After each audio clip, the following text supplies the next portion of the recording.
सबसे बड़ा तोहफा था। हमने ढेर सारी बातें की, जिनमें कुछ शिकायत थी, कुछ प्यार था। समय बीतता गया और 2 साल कैसे बीत गए पता ही नहीं चला। अमर और मैं एक दूसरे के साथ बहुत खुश थे। एक दिन अचानक पता चला कि मेरे पिताजी बहुत बीमार हैं। अमर मुझे लेकर तुरंत रवाना हो गए। पिताजी मुझे देखकर बहुत खुश हुए, जैसे मेरे लिए ही अपनी सांसों को रोका हुआ था, और फिर मुझे अमर के हवाले करके वो इस दुनिया से चले गए।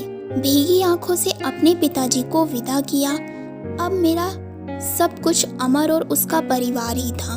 समय गुजरता गया और अमर ने अपनी लॉ की पढ़ाई भी पूरी कर ली और अब वो सरकारी वकील कहलाने लगे थे। पर भगवान ने मुझे अभी संतान सुख नहीं दिया था।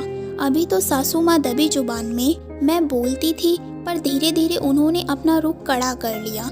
अमर बहुत व्यस्त रहते थे अपने काम में, सो वो मेरे पीछे सारा दिन पड़ी रहती। धीरे धीरे सारे गांव में ये बात फैल गई कि हवेली की बहू बांझ है। तीर की तरह चुभता था ये शब्द, पर कुछ कह नहीं पाती थी, सिर्फ आंसुओं से दिल हल्का करती थी। अमर मुझे दिलासा देते थे, पर लोगों का व्यवहार अंदर ही अंदर मुझे खोखला कर रहा था। अभी मेरी उम्र ही क्या थी, सिर्फ 19 साल, और लोगों ने मुझे बांझ बना दिया। बचपन से ही शरीर से दुबली पतली थी मैं। फिर माँ के मरने के बाद ठीक से पालन पोषण भी नहीं हो पाया था। एक दिन अमर जब दोपहर के खाने पर घर आए तो सासू माँ ने फरमान सुना दिया कि हम अमर की दूसरी शादी करेंगे। उफ, इतना बड़ा धोखा अमर कैसे दे सकते हैं मुझे? नहीं, ऐसा नहीं हो सकता। बत्ती बुझा दो, मुझे सोना है। अमर, कुछ बात करनी है आपसे। मैं थक गया हूँ धानी, मुझे सोने दो। अमर, क्या आप दूसरी शादी करेंगे? धानी, मैंने कहा ना, सोने दो मुझे। थक गया हूँ मैं, तुम सब लोगों की चिक चिक सुनते सुनते। उधर माँ है और इधर तुम। परेशान हो गया हूँ मैं, मन करता है आत्महत्या कर लूँ।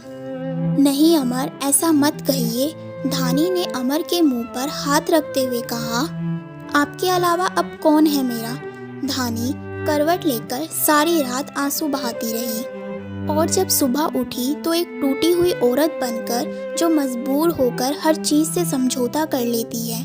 सारी रात यही सोचती रही कि शायद अमर ने भी मौन स्वीकृति दे दी है दूसरी शादी के लिए, पर उसे ये कहाँ मालूम था कि उसकी माँ ने किस हद तक उसे मजबूर किया है दूसरी शादी के लिए।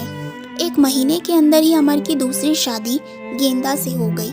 गेंदा अमर की माँ की दूर के रिश्तेदार की बेटी है।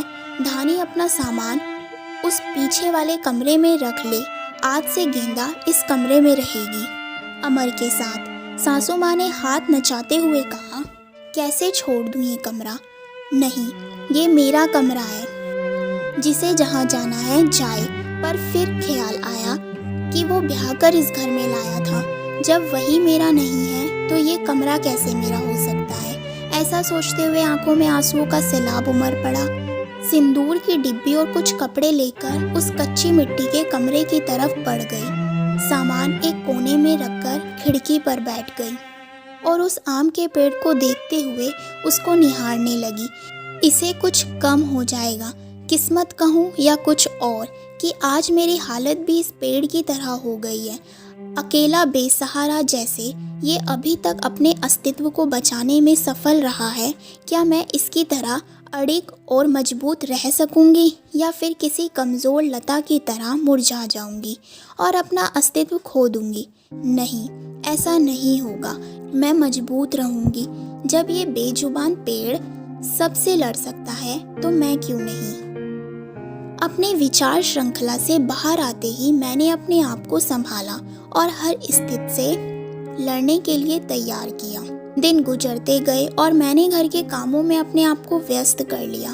अपनी कोठरी के आसपास खूब सारे पेड़ लगाए और बाकी बचे हुए समय में उन पेड़ों की देखभाल करने लगी। साथ ही उस आम के पेड़ की खास देखभाल करती थी। गेंदा एक सुलझी हुई लड़की है। वो जब भी मुझसे बात करने के लिए आती, मेरी सासू माँ उसे बहाने से बुला लेती। अमर पहले से भी ज्यादा व्यस्त रहने लगे थे। मुझसे बात तो करते थे, पर एक पछतावा हमेशा उनकी आंखों में दिखता था। शायद मेरी हालत देखकर बुरा लगता था उन्हें, पर माँ के खिलाफ जाने की हिम्मत नहीं जुटा पाते थे।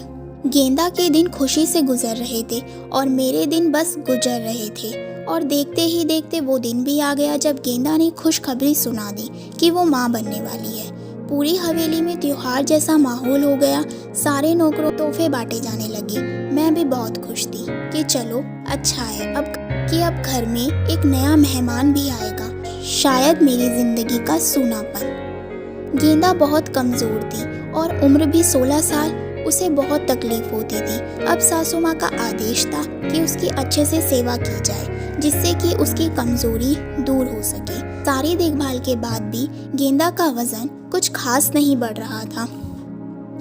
एक दिन चिंतित होते हुए मैंने अमर से कहा कि गेंदा को शहर में किसी अच्छे डॉक्टर को दिखा लाओ, पर सासू माँ ने ये कहकर मना कर दिया कि हमारे भी बच्चे घर पर हुए हैं और अमर की वही पुरानी आदत कि अपनी माँ के खिलाफ वो जा ही नहीं सकते थे।